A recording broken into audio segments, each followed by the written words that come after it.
So, what is the viewpoint that you have put forth before the committee now? No, it is collective efforts. What is the main motto? Ki we have to protect Madhai from getting diverted.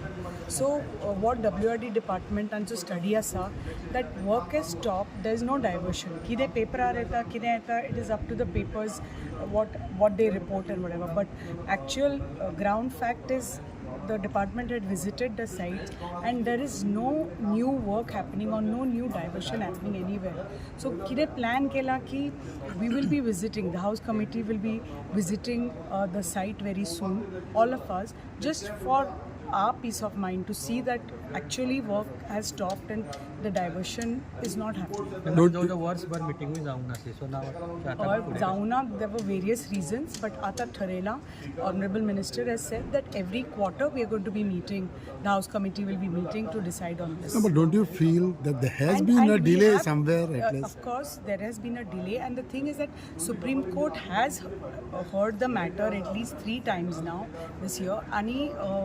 The lawyers have been told, who were present today, that the matter has to be expedited at the Supreme Court level because it is sub judice. So, आम्ही काहीच म्हणपा शकना. So till Supreme Court, because even the tribunal has said that Supreme Court have order दिवनी, then you come to us. Madam, but whatever was said and done, whatever the papers might be reporting or media, who has to inform this? No, is it not the government who has to tell the people what exactly is going on? Baba jala ho zauna pade. So, as committees are leaning, now Honorable Minister, now you, like I just left early because I have a doctor's appointment, but the thing is that the Minister is going to brief all of you because he's the main person to actually brief you because he's the concerned minister. So I think actually whatever the details are, he will brief you. And je kide publicak sangpa jay, he's the best person to tell the public what the actual facts are. Thanks.